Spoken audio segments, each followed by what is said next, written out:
Di sini saya mengamati simbiosis komensalisme.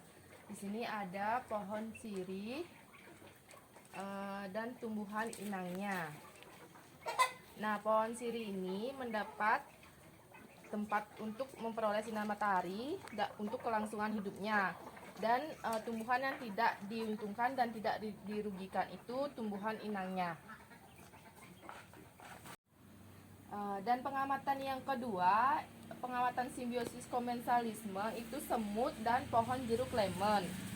Nah, di sini semut mendapatkan sari-sari makanan untuk kelangsungan hidupnya. Dan makhluk hidup yang tidak diuntungkan dan tidak dirugikan itu adalah pohon jeruk lemonnya. Pengamatan yang ketiga, di simbiosis komensalisme itu ada tumbuhan bunga soke dengan semut. Nah, di sini semut mendapat sari-sari bunga untuk kelangsungan hidupnya. Dan makhluk hidup yang tidak dirugikan dan tidak diuntungkan itu adalah tumbuhan bunga sokonya.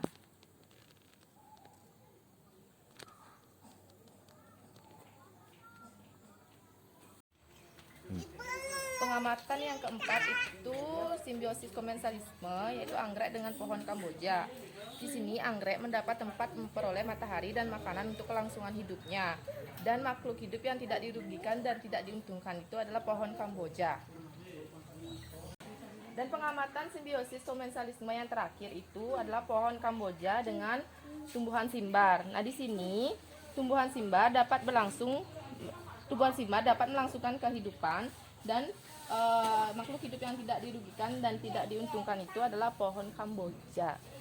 Nah, pengamatan yang pertama itu pada simbiosis mutualisme ular dengan petani. Nah, di sini ular jenis keuntungan yang pertama adalah ular sawah mendapat makanan tikus dari sawah. Dan keuntungan yang kedua itu jenis makhluk hidupnya adalah petani. Jenis keuntungannya hama tikus berkurang di sawah yang digarap oleh petani. Pengamatan yang kedua pada simbiosis mutualisme yaitu sapi dengan lalat. Sapi mendapatkan keuntungan hilangnya kutunya. Pihak yang kedua itu lalat. Jenis keuntungannya lalat mendapatkan makanan dari sapi. Di sini pengamatan yang ketiga itu kupu-kupu dengan tanaman bunga. Di sini pihak pertama yang diuntungkan itu adalah kupu-kupu. Jenis keuntungannya mendapat nektar dari bunga tersebut.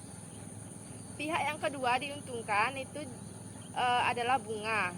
Jenis keuntungannya membantu penyerbukan. Nah, di sini untuk pengamatan yang keempat, simbiosis mutualisme itu ada bunga dengan lebah. Pihak yang pertama yang diuntungkan itu adalah lebah. Lebah mendapat nektar dari bunga untuk kelangsungan hidupnya. Dan pihak yang kedua diuntungkan itu adalah bunga. Jenis keuntungannya itu membantu penyerbukan. Selanjutnya, simbiosis mutualisme yang terakhir itu adalah semut rangrang dengan tumbuhan pohon jeruk lemon. Di sini, pihak yang pertama diuntungkan itu adalah semut rangrangnya. Jenis keuntungan dapat membuang sarang pada tumbuhan.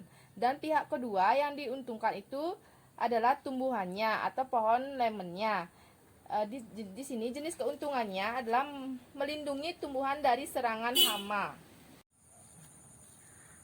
Pengamatan simbiosis parasitisme yang pertama itu adalah padi dengan burung. Di sini jenis makhluk hidupnya itu padi dan jenis kerugian yang didapat oleh padi itu adalah padi dimakan oleh burungnya. Selanjutnya pihak yang diuntungkan itu adalah burung. Jenis keuntungannya itu burung mendapatkan makanan untuk kelangsungan hidupnya. Pengamatan yang kedua, simbiosis parasitisme ada pada pohon jeruk dengan benalu.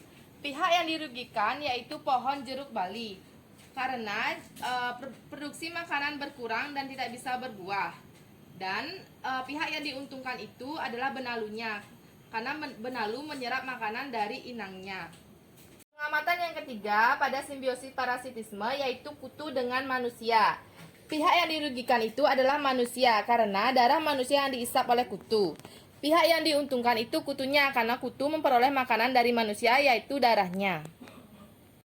Selanjutnya, pengamatan simbiosis parasitisme yang keempat itu pada jamur atau panu dengan manusia. Di sini, pihak yang dirugikan adalah manusia karena jamur membuat manusia akan gatal-gatal. Selanjutnya, pihak yang diuntungkan adalah jamur karena jamur dapat melangsungkan kehidupan dengan tumbuh di kulit manusia.